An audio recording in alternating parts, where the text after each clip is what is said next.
अस्सलामुअलैकुम everyone, welcome back to my channel. कैसे हैं आप सब? आई होप आप सब ठीक होंगे। आज मैं आपके लिए लेके आई हूँ बहुत ही मज़ेदार पोटैटो सैंडविच, जिसे आप बहुत ही इजी तरीके से बना लेंगे। चलते हैं इस मज़ेदार सैंडविचेस की रेसिपी की तरफ।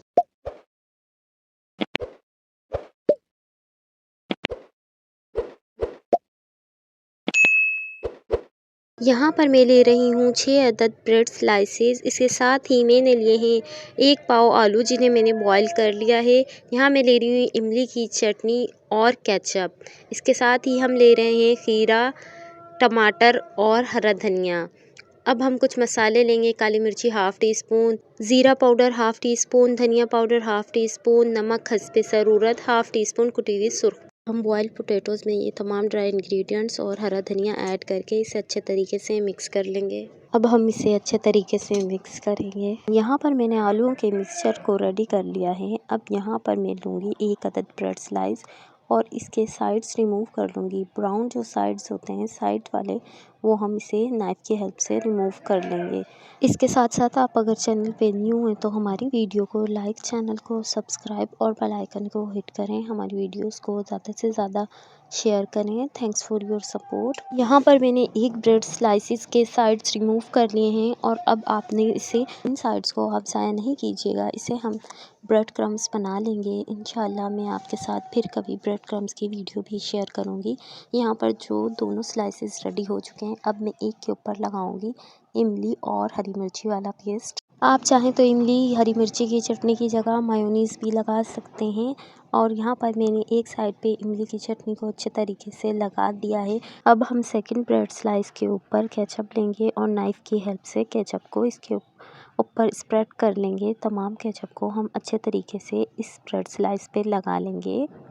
एक साइड पे केचप और दूसरी पे हमने चटनी लगा ली है। अब लेंगे हम आलू का मिक्सचर। जो हमने आलू का मिक्सचर रेडी किया था वो हम इस ब्रेड स्लाइस पे स्प्रेड कर लेंगे। इसी तरीके से दूसरी जो ब्रेड स्लाइस है उसके ऊपर भी अब हम सेकंड ब्रेड स्लाइस पे भी इसी तरीके से आलू का मिक्सचर लगा लेंगे। आलू का मिक्सचर दोनों ब्रेड स्लाइसेस पे लगाएंगे तो ये बहुत ही ज़्यादा टेस्टी और यमी बनेगा, क्योंकि हम इसके अंदर मिक्सचर का इस्तेमाल ज़्यादा कर रहे हैं। अब मैं ले रही हूँ टमाटर, और टमाटर के हम एक एक स्लाइस को एक ब्रेड स्लाइस के ऊपर लगा लेंगे। जिस तरीके से मैं रख रही हूँ इसी तरीके से हम एक के ऊपर टमाटर और जो सेकंड वाली ब्रेड स्लाइस है उसके ऊपर हम रखेंगे खीरा। इसी तरीके से हम तमाम खीरे को इसके ऊपर रख देंगे। यहाँ पर मैंने सेकंड साइड पे खीरा रख दिया है। अब हम एहतियात के साथ इसे सेकंड वाली ब्रेड के ऊपर रख देंगे। यहाँ पर मैंने लिया है पैन और इसमें मैं ऐड कर रही हूँ थोड़ा सा घी। आप चाहें तो इसकी जगह बटर भी ले सकते हैं। अब हम यहाँ पर अपने सैंडविच को इसमें पैन में ऐड करने के बाद मैं इसके ऊपर स्पून की हेल्प से, किसी भी स्पून की हेल्प से इसे प्रेस करूँगी ताकि ये अच्छे तरीके से आपस में जॉइंट हो जाए। अब हम इसकी सेकंड साइड के ऊपर भी ऑयल या घी या आप बटर लगाना चाहें तो वो लगा के अब हम इसे एहतियात के साथ टर्न कर देंगे। अब यहाँ पर मैं इसकी साइड को चेंज कर दूंगी और सेकंड साइड से भी मैं इसे गोल्डन होने तक कुक करूँगी। इसे भी हम इसी तरीके से प्रेस करेंगे ताकि इसके बैक साइड पे भी ब्राउन कलर आ जाए। यहाँ पर हमारा पिज़्ज़ा रेडी हो चुका है। आप करीब से इसे देख सकते हैं। अब मैं इसे सर्व करूँगी। आप चाहें तो इसके साथ केचप, चटनी, मेयोनीज़ जो भी आप रखना चाहें इसके साथ सर्व कर सकते हैं। अब यहाँ पर आप इसे करीब से देख लें और अगर आप चाहें तो इसे 2 पीसेस में कट कर सकते हैं।